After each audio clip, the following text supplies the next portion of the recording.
All right, let's jump right in. I want to walk you through a really powerful way of thinking about things, a metaphor that can be an incredible map for navigating your own journey. So, for the next few minutes, let's imagine your life is a sailboat.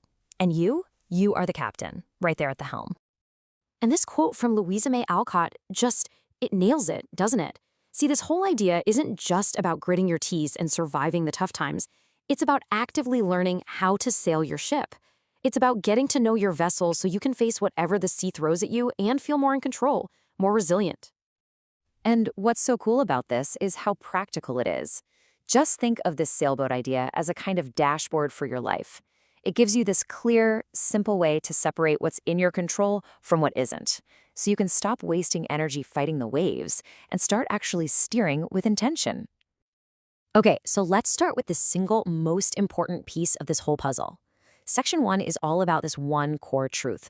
No matter what, you're the one in charge. You are the captain. So if you're the captain, let's take a tour of your ship. In this section, we're going to look at all the internal parts, everything inside you that you have direct influence over. First up, the steering wheel. This is a big one. The wheel represents your personal values. And here's the crucial thing. Values are not destinations. You don't just arrive at them. I mean, you can't check be a kind person or be creative off a to-do list, right? Of course not. They are the direction you choose to sail, guiding every single decision you make. Now, if the steering wheel sets your direction, what gives you the power to move? Well, that's your sails. These are your personal strengths. And I'm not just talking about the stuff you're good at.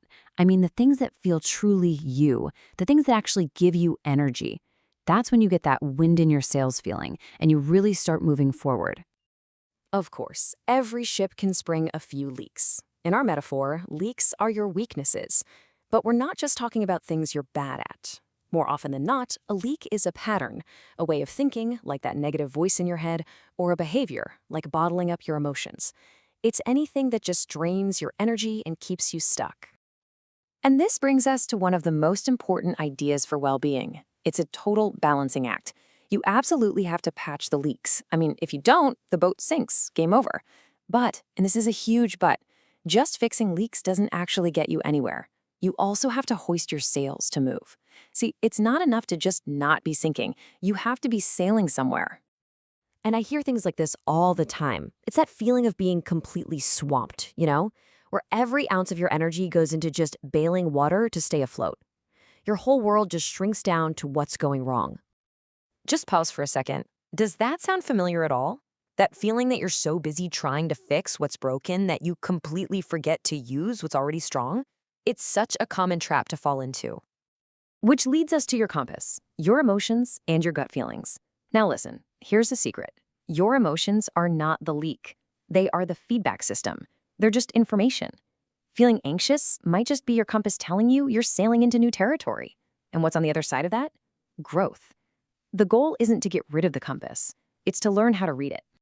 Okay, so we've taken a good look around the inside of your ship.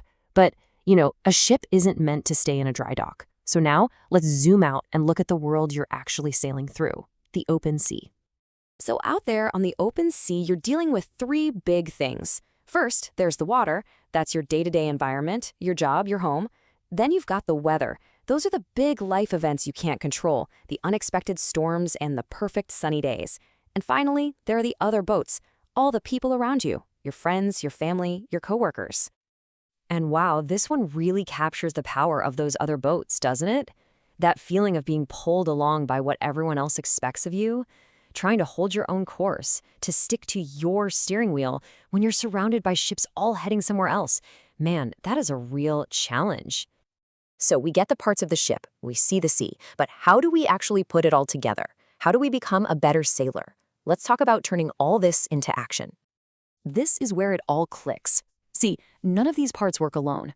For instance, when you are crystal clear on your steering wheel, on your values, it makes you so much more resilient when the weather gets bad. A storm can rage all at once, but you're way less likely to get thrown off course, because deep down, you know which direction you're headed. So what does this all boil down to? Well, a few key things. Number 1, take action. This is just a map. You still have to actually turn the wheel.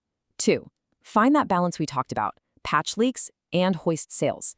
3, stay flexible. The wind is going to change. A good sailor knows how to adapt. And finally, number 4, be consistent. This isn't a one-and-done fix. It's about paying continuous attention to your ship.